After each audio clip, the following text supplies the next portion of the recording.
Hildilid's Night.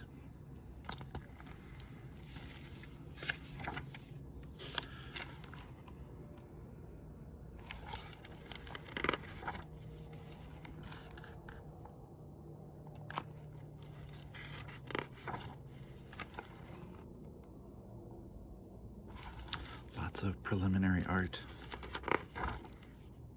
High in the hills near Hexham, there lived an old woman named Hildilid.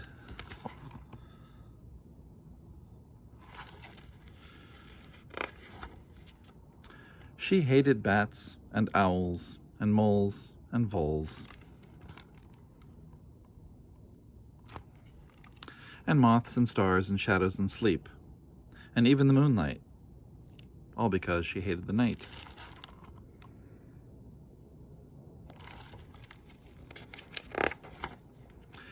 If only, said Hildilid to her old wolfhound, I could chase the night from Hexham.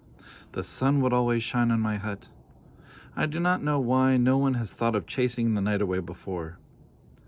Hildilid cut a broom from twigs to sweep the night out of her hut and over the hills of Hexham.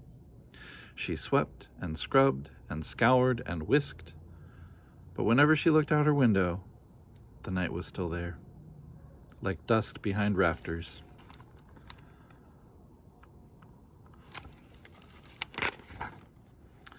Hildilid pulled out her needle and sewed sackcloth into strong sack to see if she could fill it with the night and empty it beyond the hills of Hexham.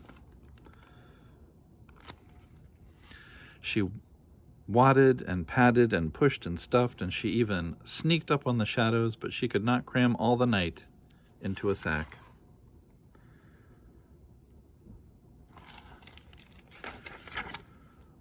Hildilid dragged her heaviest cauldron to the fire so she could boil away the night.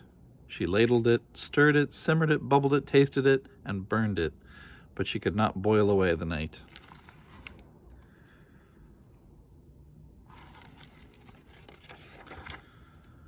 Hildilid gathered vines to tie the night up into a neat bundle.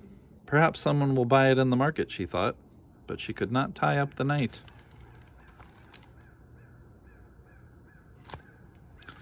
Hildilid sheared the night like a sheep, but all that dropped from the sky was a little cloud.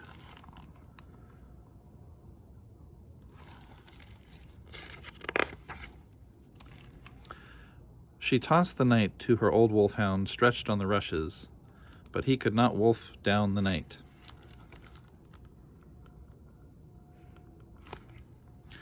She tucked the night into her straw bed, but it jumped out.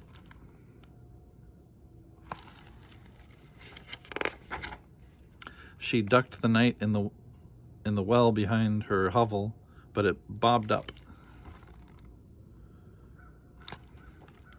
She singed the night with a candle, but it skipped outside.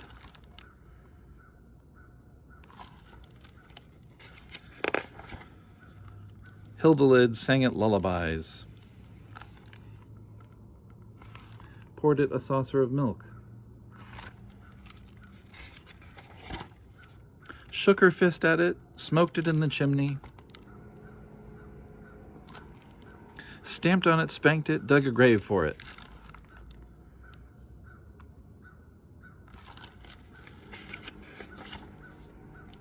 And she even, I'm sorry to say, spat at the night. She's quite the expectorator. But the night took no notice.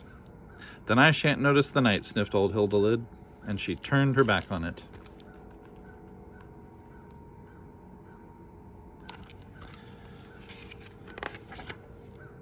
At that moment, the sun climbed over the hills of Hexham, but Hildilid was too tired from fighting the night to enjoy the day. She settled down to sleep in her straw bed so she would be all fresh and ready to turn her back on the night when it returned to Hexham.